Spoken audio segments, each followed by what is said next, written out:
What's up, everybody? It is the Best Spot Kid Smooth, and I am back with another video. And today I'm going to be talking a little bit about Phil Spencer and the plan for the Xbox Series X and the Xbox platform. I mean, Phil Spencer is getting a lot of heat. As I tweeted before, man, you would think Phil Spencer was some sort of Republican senator for the type of hate he's receiving off the most mundane, stupid shit. You would forget that Phil Spencer's job is only to really sell games and services for Xbox. That's what he does. He's no politician. He's no, president. No nothing. He works for a company that sells video games and consoles. But for some reason, the level of just like hate that people have for him and the Xbox brand is just ridiculous. So here we are on another day in July talking about Xbox. PlayStation got all the games. The fanboys have all the games, but they have more than enough time to talk about Xbox platform they don't play on, platform they don't plan to play on. They lie and say they get building PCs to play Xbox games, but these are the games that they screenshot and call trash with the 69 score. I mean, I don't know. But so pretty much Phil Spencer in a long-winded interview with GameIndustry.biz, they did like three interviews are live. It's one about how the Minecraft model, worked across getting more Xbox studios to the Xbox team and what it's like being a Microsoft-owned company, and then developers working on the Xbox Series X and will their games is being held back because obviously Microsoft made a promise that they will support the Xbox platform with their first party IPs for at least 1 or 2 years after the Series X launch, and understandable when you consider the investment into Game Pass, which is a subscription-based services.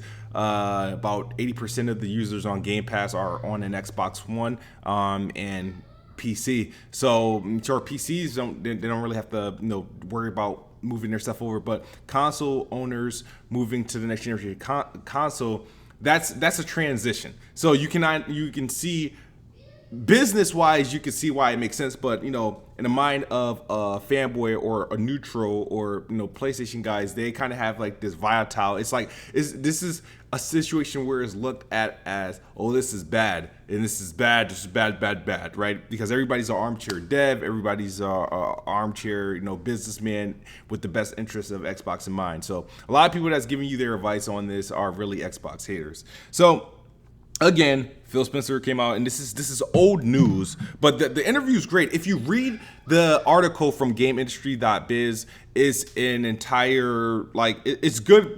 The developers are talking. There's a lot of good information in there, but the sad thing about it is that the stuff that you are getting are the headlines, and it's not even the headlines from GameIndustry.biz. It's the headlines from the other articles who weren't good enough to get the interview themselves, so they're taking sound bites and making their own stories from it and posting it for these critters to get through and and post up online. So I think it's VGC, one of some bullshit ass website.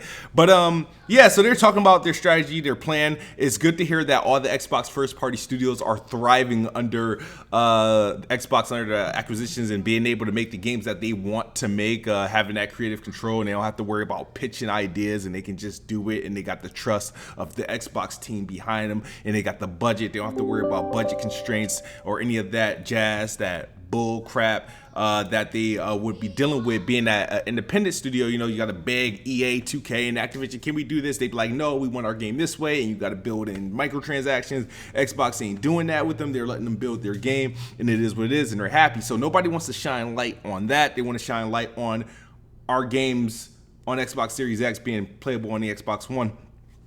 Just like that's what they want to drive home. They want to make sure that they're trying to tell you that Xbox games, Series X games, are gonna look like trash. They're gonna be garbage because the Xbox One has to play them. And the thing about this argument that's just really polarizing is I don't think anybody's arguing about this whole. I'm not a game developer, so I can't tell you. And the thing is, I'd be lying if I told you that I care what the thought process of a developer is before the game is even announced. I'm sorry, that's like, I know there's guys like Optimus Code and stuff talking about design shit. I don't care about design. We don't get hype for the game until it's revealed to us, and that's well past design phase. That's when we finally see the game. Like when we finally see a game, that process is already turned out. The design's already thought out. They got their targets in mind, whatever. That by the time the game is delivered to us for us to preview, the design, it doesn't matter. So why are you selling this bull crap on like, oh, the game design is going to be compromised, and selling people that the games are going to be trash because they're not fully taking advantage of the Xbox Series X. That's what they're saying, but the devs are saying something completely different. But they're saying the game's not going to fully take advantage of it. And I'm like, and they're going by based on design. So when we see a game, well, at least when I see a game, when it finally gets to me, it's how good does that game look? How good does that game play? Like, what are the things that I can see is what really attracts me. It's not, damn, what couldn't you put into this game? And if I have to hear that after the fact, I don't care. I've already dove into the game and played it and enjoyed it. So I don't care about what you couldn't have fit in the game. If I was there watching you build the game through from start to finish, that's different. But we're not. So I want this stupid narrative that they're putting out there that games being held back and stuff to just go away because it's unnecessary. The thing that bugs me about this is like, you got all these people that hype up PC gaming master race, and they're happy because they're playing console games at the highest fidelity, higher frame rates, higher resolutions, textures, shadows, and ray tracing, all this other jazz that probably aren't available in the console version of the game. Same game, mind you, same game. They set out to do the same thing, it's just one performs and looks better. So PC players, they brag, and though it's only a handful of those PC players, those that have the high-end GPUs, the high-end CPUs, where they can hit those frame rates, where they can hit those resolution targets.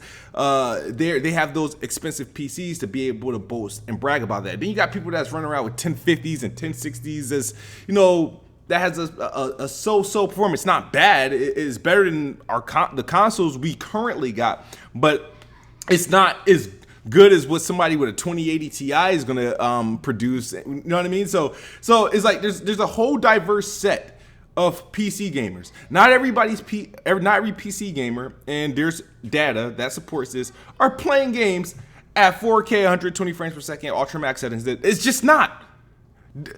Nvidia doesn't sell enough GPUs for all PC gamers to do that. Their high-end GPUs don't even sell that much in comparison to the 1060s and all that other crap. Same thing with AMD. Their highest end GPUs aren't the best selling. It's not the most adapted, right? But that's why it boggles my mind that people talk all this shit and then want to brag about PC gaming. Like what? Like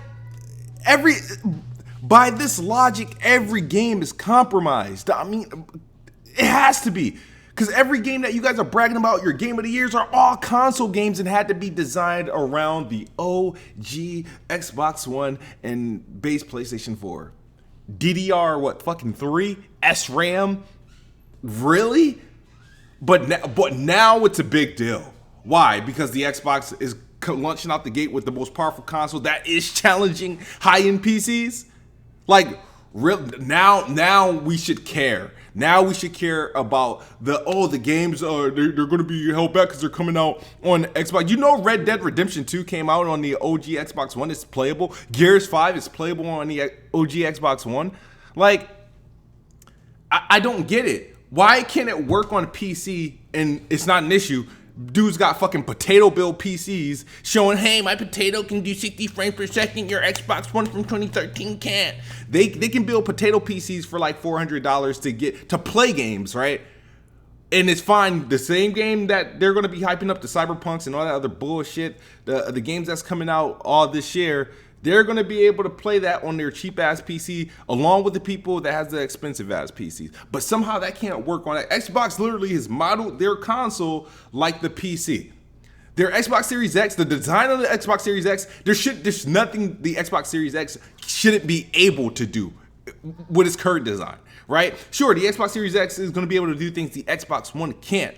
But if the game can run, sure, we're going to see situations where the Xbox Series X pull off like 4K 60 and ray tracing 120 frames per second, and those games can't get past 30 on the Xbox One if they're running on that platform. So what Phil is trying to do in the Xbox team, they're trying to create goodwill, because they understand and they get receipts. There are people in 2020 still buying a base PS4 and the Xbox One S. Those consoles are, the PS4 Slim. Those consoles are still being sold. They didn't just pull them off the shelves and get rid of them. They're still selling. People are still buying them, and with those purchases, people are still buying Game Pass and games. If the services and the support is to shut off for somebody that bought an Xbox One in 2019 or bought an Xbox One in 2020, stops several months later, then that's not good. Sure, as a selfish Xbox gamer, sure, when I go to the Xbox Series X, I'm going to the Xbox Series X and not looking back. To me, from that point on, every game I get is a Series X exclusive to me. Personally, that's how I treat it. I could care less if it's running on the Xbox One or whatnot. But thinking broader, that wouldn't be good for the average person buying an Xbox One in 2020 or 2019 and then realize, your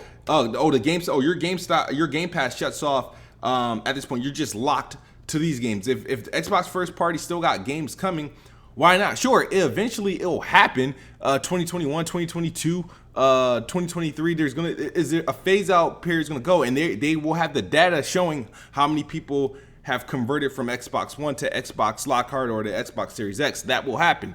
Depending on how they price these things will determine how quick it happens. But we are in the middle of somewhat of a pandemic / incoming recession. So they understand that's going to be a slower process. That's why they have these things in plan of supporting all their platforms, and Game Pass having the cheaper buy-in versus paying $70 per game, having Xbox All Access where you can play monthly instead of shelling out maybe $300 to $600 or $300 to $500 on a new console day one. They have different cheaper buy-ins and stuff like that. So looking at it from a broader point of view, it's fine, it's understandable. You know what I mean? Like my best friend still has, I'm on the iPhone 12, I think. I'm on the iPhone 11 Pro Max, whatever it is, the highest end of the latest iPhone before the 12 come out. That's the one I have. My friend is still on like the iPhone 7, I think 7 or 8. He's on one of them. That's the one he has, and he's just that type of person. Before I sent him I think I said Xbox One S. I sent him. He had the 2013 VCR. He wouldn't have known anything, but I don't understand. But the point is, from my iPhone and his iPhone, they both do the same thing. We still all have access to the same apps and whatnot. Everything works. His iPhone gets updated but the thing about Apple, they're more aggressive in killing their devices. So his phone will eventually stop working by the time iPhone 12 comes out. But for the most part, he was able to hold on to his iPhone for 4 generations of iPhones, pretty much. So but with the Xbox is that the way that people are treating this situation is they're treating it as a bad thing. They're taking headlines and it's like, oh, well, like they're literally saying, oh, Phil Spencer, you're bad because you want to continue to make games for Xbox One while releasing another platform. Oh, PlayStation, they're just moving us to the PS5. Like, it's crazy. It would be smarter for Sony to do the Xbox model in terms of support, at least for a window of support, because PlayStation sells more than Xbox in multiple regions. So there's a lot of people. I'm pretty sure there's more people that bought a PlayStation this year than they bought an Xbox this year. But you're telling me that the support is going to die off, and I already know for a fact the support for PlayStation 4 isn't dying off, because a lot of those PS5 games we saw at the PlayStation PS5 reveal event are available on the PS4 as well. The thing is, Xbox is just more vocal about supporting their product, right? PlayStation is more like pushing people to PS5, but they're not going to say a lot of these games are last gen, cross gen. They're not going to tell you that because it goes against their messaging. Xbox, they'll tell you that. The thing is, Xbox gets shit for telling you, openly saying, we're going to support the Xbox One. This game is openly going to PC as well. They get shit for that. PlayStation, they get praised for not mentioning the PS4 or the PC, and they're just saying PS5. They get praised for that. Xbox gets shit for just being transparent. It's the weirdest situation. But it's crazy to think that all this hate that they get, the memes, Twitter, YouTube, everybody has an opinion. And the thing I can't stand, I just can't stand hearing from people that aren't in like, you don't play on Xbox. It's like, it's no matter to you. You have no reason to complain. It doesn't impact you. You have no reason to complain. If anything, you got confirmation whether you should buy an Xbox or not. And if you confirm not to buy it, don't buy it. We don't want to hear you for an hour and a half talk shit about it because you have nothing valuable to say. What is your job? What are you trying to do? Are you trying to convince everybody else? And then the same thing to the people that are speaking about holding back. Like, where was this nonsense when The Last of Us 2 came out and fucking God of War 2018, Bloodborne, freaking Cyberpunk? They getting a whole lot of shit ripped out of that game. Like where was this? None of this shit never stopped you guys from saying these games are your game of the year, game of the gen, your most anticipated games. Yet they were compromised. Heavily. But that didn't stop it being your game of the year. But now it's a problem. Why are you preaching like this thing so suddenly, and then they're gonna pretend like for the first half, the PS4 and Xbox One, that we just didn't eat a whole bunch of remasters of 360 and PS3 games. That's all we got. All we got for the first 3 years of this current gen was remasters. The Switch, every game it got was a Wii U port. Didn't get its first for real groundbreaking Switch exclusive until later on that year, which could have been a Wii U game, and that was with the whole Mario Odyssey bullcrap. But nobody complained. But when it's Xbox, the level of disrespect and scrutiny is just out of this world. It's crazy. These people brag about playing on PC and playing the master race, getting the best versions of everything. The Xbox is literally doing the same thing, but with consoles. Low end, mid tier. They're gonna have a higher end, obviously, with the Xbox Series X, and it's gonna be able to have that variance. And just so happens, they're not ready to just stop working, especially if you got x86 architecture. Any game running on PC right now can actually be scaled down to run on the Xbox One, and so on. It is what it is. It is what it is. It is what it is.